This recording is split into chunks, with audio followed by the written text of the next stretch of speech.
Hi everyone, I'm Gary Summers and welcome to our interview series with holistic healing professionals. Before I actually get in and talk to our guest today, just a little bit of background so that you understand who Nadine Emberley actually is. Nadine was taught the healing art of traditional Usui Reiki in 2007 from a Reiki master in Calgary, Alberta. That year she became a Reiki master and started teaching in Calgary.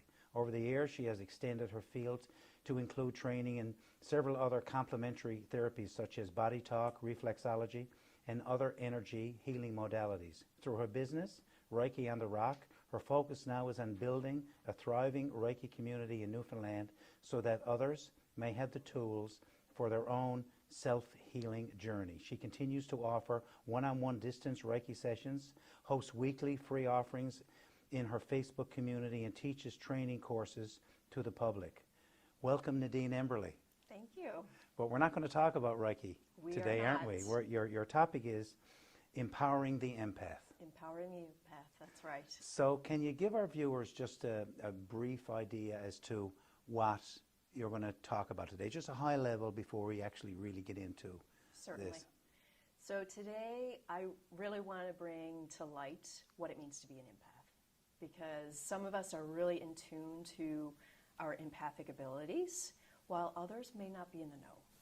So I really want to touch base on what it means to be an empath, how to empower our empathic abilities so that we're more empowered into our day-to-day. Because when you're an empath, day-to-day activities can really just put a wrench into your day, and so bringing awareness, bringing light into what it means to be an empath and how we can empower the empath within us. I'm enthralled because my wife really feels she's an empath. Yeah.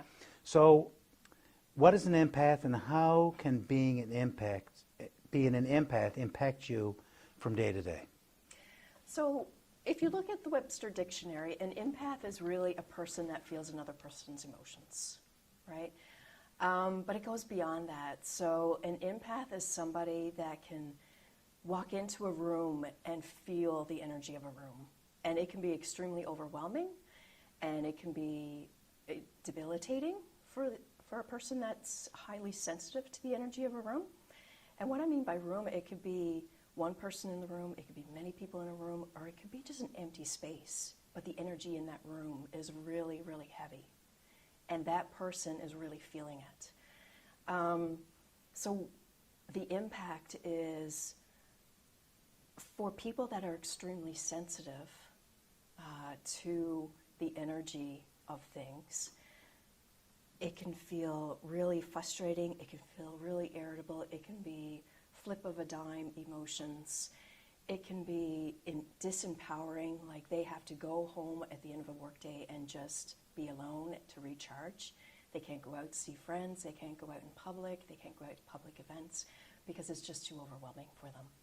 It's different from having empathy. Definitely. So I mean, you can feel, and even being empathetic is even different from being sympathetic.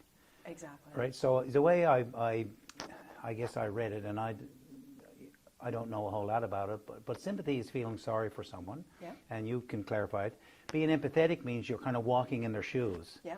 Sort of feel you it, can, but you can understand them. why they're like that. But Exactly. having an empath really embodies it. So you take on those. Exactly. You're taking on that energy. You're taking on those emotions. You're taking on all the things, all the baggage that's out there from other people, places, or situations. How is there any statistics on the percent of the population that could be an empath? Are we talking 10%, 15%? Yeah, you know what? I'm not certain, but the way I think of it, being an empath is really somebody that's ultra sensitive to their energy and to the changes in their energy, right?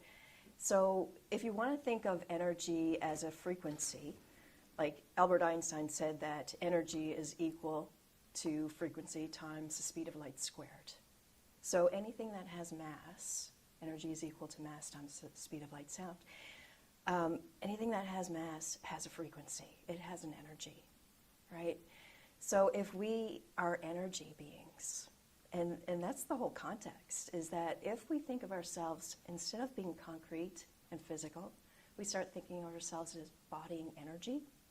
Because Bruce Lipton wrote a book called The Biology of Belief, and in it he says we're all photons floating in an electromagnetic field. Exactly. And he's proven it. Yes. So that's one of the things that I guess you want to kind of talk from the empath side of how that you. interrupts your electromagnetic... Your day-to-day activities, and your frequency, your energy is impacted by that on a day-to-day, moment-to-moment, minute-to-minute, second-to-second, right? Dr. Emoto, who is a scientist in Japan, has shown that if you send beautiful words to a glass of water, so I love you, I respect you, I think you're beautiful, and you go and freeze it, you freeze that water, the water freezes with pristine crystals, absolutely pristine crystals. Whereas you flip the dime and you give that water, I hate you, you are disgusting to me, and then you set that water in a freezer and it freezes and it's not crystalline anymore. It's mush and it's disgusting looking and there's no pristine crystals. So we are affected by our thoughts and the energy that's around us. Bruce Lipton did the same exercise with a flower. And he talked to one flower and said it was beautiful and everything, and it blossomed. And he talked to another flower, and it wilted. Yeah. And I guess that's really the concept that people have difficulty understanding. They do. Right? That's the vibration of thought, but it's not only our thoughts up here or our thoughts, it's the collective thoughts. And so shedding light on that, if you're an empath, you're ultra sensitive to your own feelings, your own thoughts, and you have a frequency, but then when you walk into another space with other people, you feel the change in your own energy, your own frequency, because they shift you. And so empowering the empath is really shedding light on, we need to be more aware that we are so influenced by the energy around us. And that begins with, empowering us. And how do we empower us is, first you got to discern what is your energy. Right, exactly, sure. Right? You got to embody and accept who you are. You got to accept the good, the bad, and the ugly. Right? And be okay with that. Sure, absolutely. Because we're human. Right. Right? We're fluid, we are emotional beings, and we are made up of 60% water. Right? So that goes back to that, energy and thoughts and water and what we're made up of. And so if we accept who we are, if we accept our energy, and we really feel it and we know who we are, then we can empower ourselves to walk into another space, to walk into the kitchen with your coworker that rubs you the wrong way and think, oh, I'm starting to have that sensation again. But then know, okay, I didn't feel like this 2 minutes ago, so what just happened? Right. Right, so you're empowering the empath with that knowledge. To take back control. Take back control. This is not mine. I'm actually feeling someone else's energy here. And then I don't have to take that energy and actually grab it and make it a story. Because that's the other thing that empaths do. There's two types of empaths, of course, but the empath that's not in discernment will actually take the energy that they feel from other people and make it their own and attach their own life stories to it. And then that loop feeds over and over and over and over. And that's what creates an unhealthy empath. Depending on the story that you assign, whether that's a positive story or a negative story. Exactly. Right? So you're listening to you and watching you, you seem really passionate about this. I am. So why is it so near and dear to your heart? Because I myself am an empath. Okay. Right? You've learned to control. Yes. Did you teach it? Did you teach this to yourself? You know what? As a learning empath, I had let's call it my dark years, right, where I was the unhealthy empath. And it took me years to figure out how to control my own frequency as well as have discernment for others. And so I really want to spread that message that you can take back your control. You can take back and empower yourself as an empath. Now, I think that all people are empaths to some ability. They're just not ultra sensitive to it. Yeah, and I guess being able to just be neutral and not assigning a meaning to it. Michael J. Fox said, I remember reading an article, and he said, be kind to negative people, because they got a lot of stuff going on in their lives. They do. So you don't take ownership, of that you issue. just accept them where they are as well. Myself and my own journey in my dark times, I can think of one clear example. And I was at work, and there was one person in particular that would always walk into the office, and I knew exactly when she walked in because I could feel it right in my chest. Wow. But my energy at that time was also reflecting the same energy. And so she would be my trigger. And it took me a few months, because I wasn't a healthy empath at the time, it took me a few months to realize that's what's going on. She has the same frequency as me, and we're kind of button heads, right? We kind of feel the same way, and that didn't feel good to me. Sure. And so I kind of pushed her away because of it. Sure. And then when I realized what was happening, that we were jarring each other in our energy, then I could say, oh, right, okay, discernment. I'm feeling this way, but it's not mine. That's her energy, and I have to deal with my own energy and my own stories. You talked about different types of empaths. Do you want to explain that a little further? So really simple. There's two types. One is the type that feels the emotions. So they flip on a dime. They can be happy one minute, and they could be down in the bottom the next minute. They become extremely irritable, really quick, or really, really happy. So if they're at a concert, they're like the party of the group because they absorb all that fun energy, right? But then there's the other type, and it's more physical. So they actually physically feel it in their body. So if they're coming into a room and somebody is, let's just say they're grieving, so they're having a lot of heart grief going on, then they will feel that physically in their body, to the point where it'd be like, I can't breathe. And so people confuse that kind of empath with panic attacks. Sure. Or high anxiety. Or it's almost like when you described the first one, almost confuse it with bipolar. Yes. Where you're happy and you're up and you're down. You're up and down, exactly. So you can see how mental illness can be misdiagnosed if they're highly empathic people. They really just need to empower themselves and really step into their body awareness and their energy awareness and get grounded in their body and in their frequency. So it's really about going inside and getting to really know yourself. Totally. Because most people are afraid to go in and because they probably have been told things in the past that they're not good enough, they're not smart enough, they don't look the part, they've got too much weight on, or whatever negative things people say, and then they take ownership of that. They take ownership of that. And then when they look inside, they don't like what they see. I'm not going to look at that right now.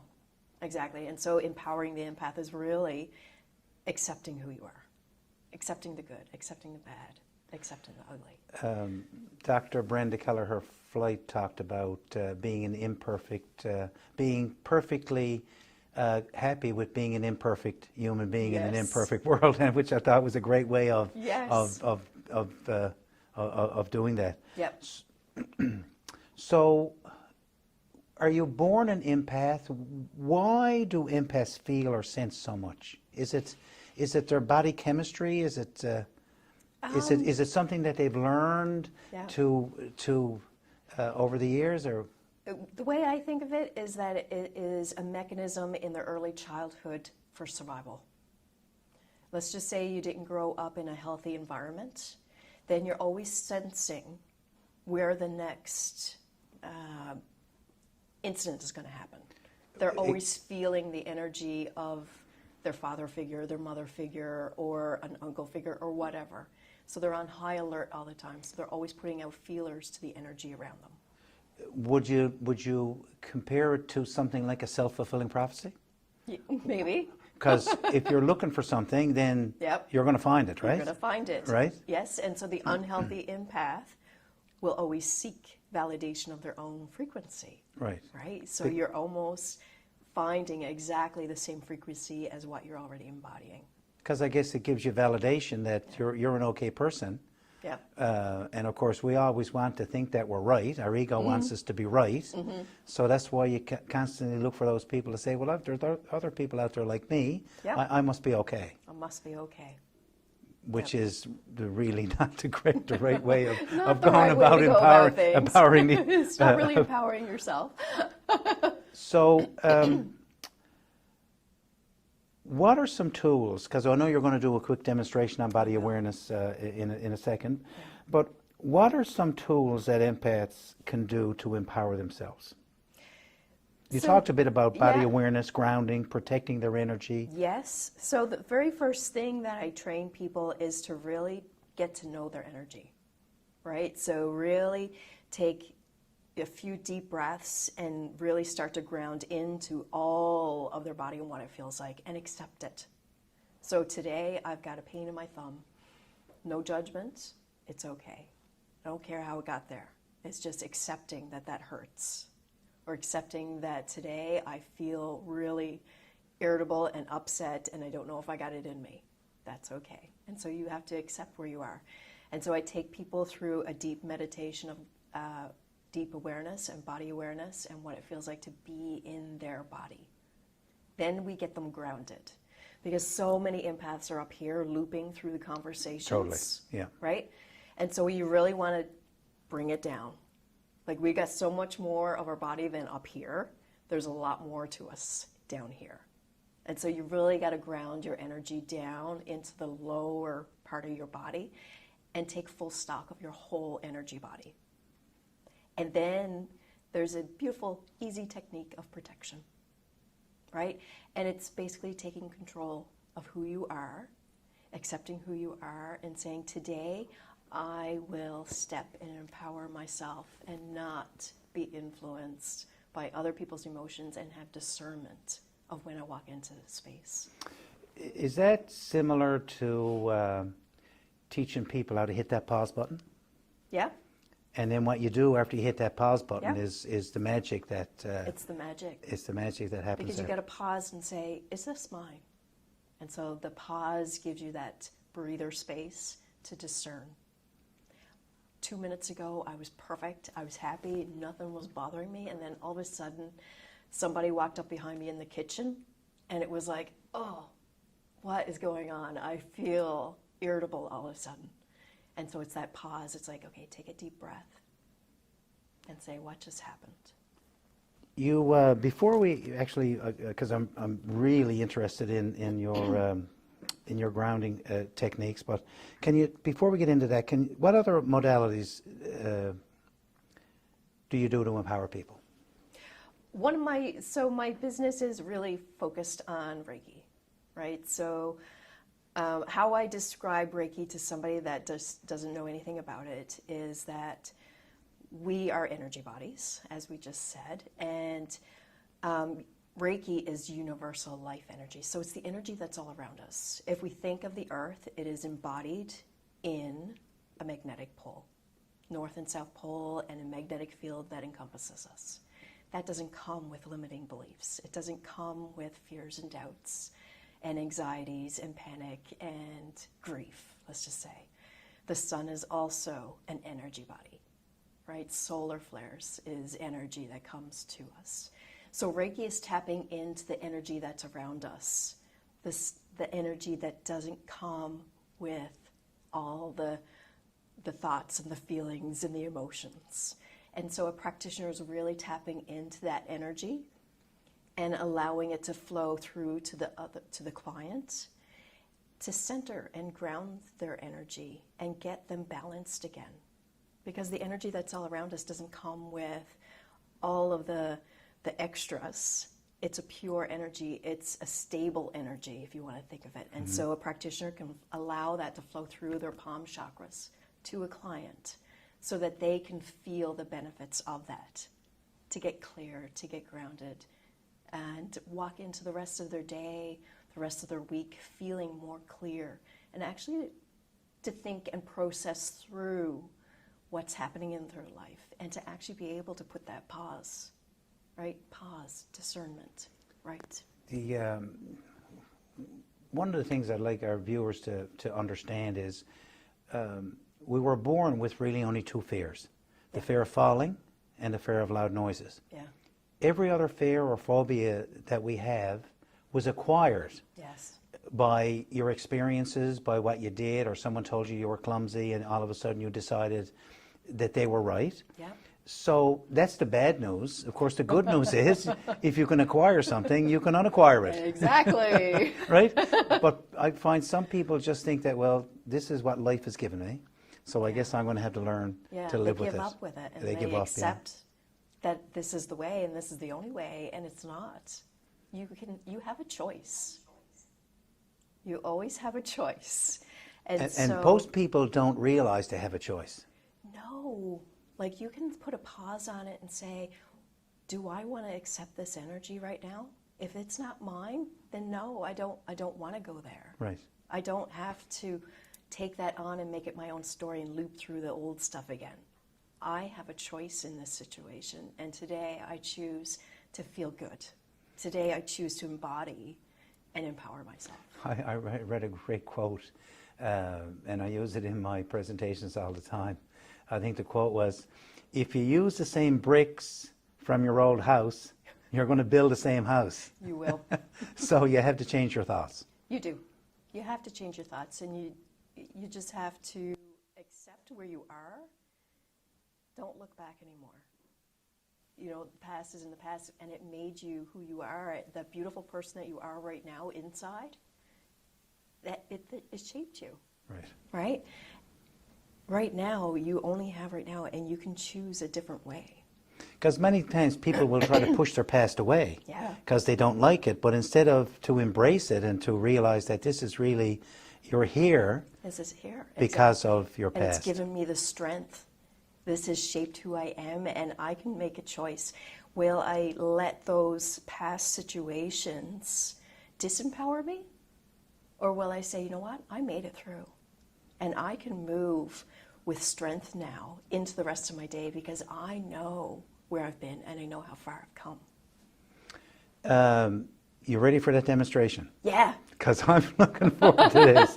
So you go ahead and set it up, and I'll just step back here and awesome. And we'll... Okay, so what I want you to do, this camera? Yeah, red one, yeah. We'll cut that out. Perfect. It's okay. I'm sorry. Okay, so what I want you to do is just gently close your eyes for a moment and take a deep cleansing breath right down into the diaphragm. Lifting the ribs wide, allowing the diaphragm to sink right down into the belly as the whole belly extends, and then release. And as it does, the shoulders relax just a little more. And take another deep cleansing breath in. And release. And now I want you to bring your mind's eye right up into your mind. And just in this moment, you're just going to accept where you are. In the mind, you're going to float your inner vision around in the mind and just feel it. Maybe you feel irritable. Maybe you feel joy, maybe you feel peace. Whatever it is perfect for you. And then I want you to float your awareness down into the cheeks. Feeling the cheeks, is there any tension in the jaw? And ask yourself, if it is, it's okay. And maybe you can relax it just a little more. And then float your awareness down into your throat. Does it feel strict or constricting? Or maybe it feels open and wide. If it's the constricting, just breathe into that. Accept where you are. And then float your awareness down into the shoulders. Are they tight or are they soft? And it's okay. Bringing your awareness now down into the right arm, the shoulder, the forearm, right down to the wrist, right to your fingertips. Feeling what it feels like to be in that arm. Does it hurt? Does it feel okay? And if it is, it's okay. Whatever it feels like is perfect for you today. And then float your awareness back up to the shoulder, over to the left shoulder, and then down that arm. Feeling the elbow, the forearm, the wrist, and right to the fingertips. If you want, you can move the fingertips. How does it feel? This is your body. How does it feel for you? And accept whatever that feels like. And then take a breath in as you bring your awareness now back up to the shoulders and then down into the chest. And release that chest and that diaphragm filling. What does it feel like in the heart? What does it feel like in the chest? Is it open and wide? Is it full of love? Is it full of happiness and joy? Is it sad? Is it lonely? Is it angry? Is it full of grief? Whatever it feels like for you is perfect right now. And then allow that mind's eye to flow down into the belly. What does it feel like? Is it rumbling? Is it nervous? What does it feel like? Maybe it feels constricting, and that's okay. And then down into the pelvis, right to the base of the spine. In through all the pelvic muscles. Ease it if you can. Breathe down into the pelvis. Filling the pelvis with your breath. And then allowing your mind's eye to flow down into the quads. Behind the knees, in front of the knees, down the shins. What does it feel like? Tight, full of pain, at ease. And that's okay. And then down to the base of the feet. Taking a deep breath, feeling the feet. Anchoring your body into your feet. And what does it feel like? And then I want you to imagine you are on a meadow. You're looking down at your feet and you breathe right down into your feet. And then extend beautiful energy cords right from your base of your feet and extend your whole body down as if your feet sink into the earth.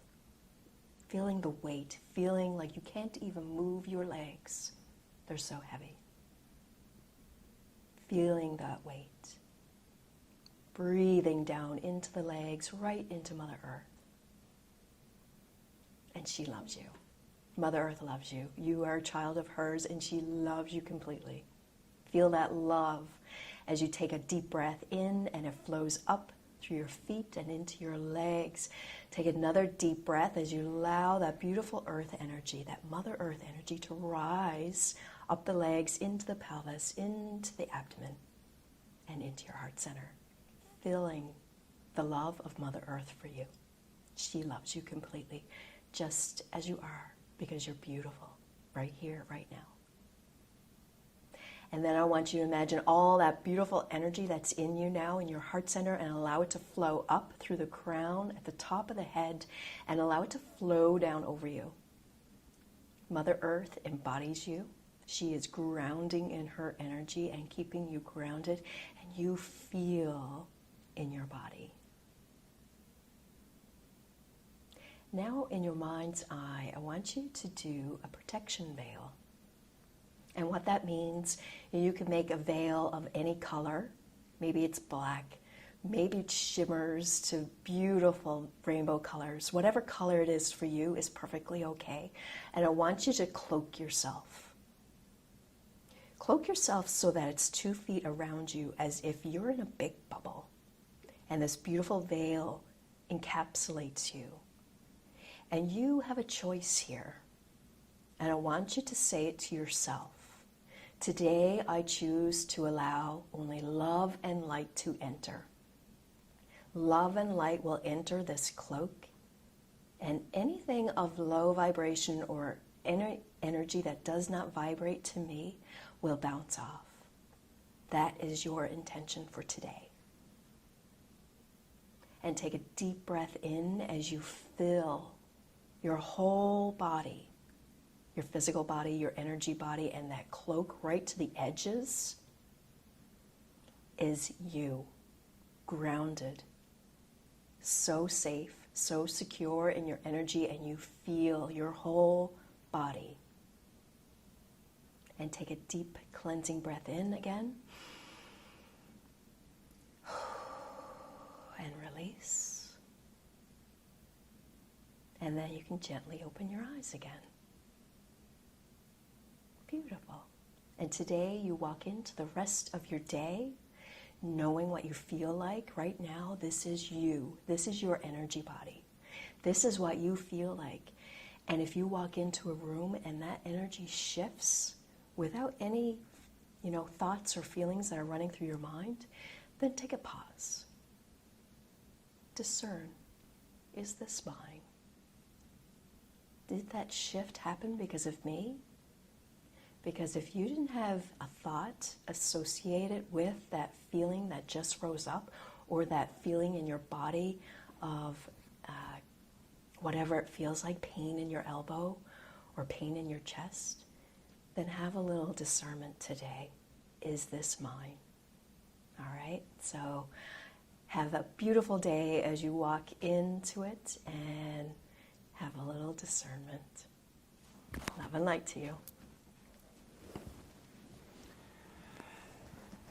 A couple of things before we close up, Nadine, that you talked about, I think, which are so important. When you talked about thoughts and feelings, and you're right, you can't have a feeling unless you have a thought first. Yeah. Right? That's right. That's one thing. The second thing is, you talked about, and I'm after forgetting what I was going to say now. Got this I'll Actually, just start from the moment after again, because I put the logo up. I thought you were going to end at that. So just start as though the... I just ended. Just ended. Okay, because I'm trying to. There was a couple of things I had to mention, and I don't. I'm just Thoughts and feelings. And yeah. Oh yes, I know what it was. Yeah. Okay, I got it. Okay. So just start fresh. So, Nadine, the three things I guess were. You can't have a feeling unless you have a thought first. True. Right? Very true. That's one thing. So we have to be very careful of our thoughts. Yeah.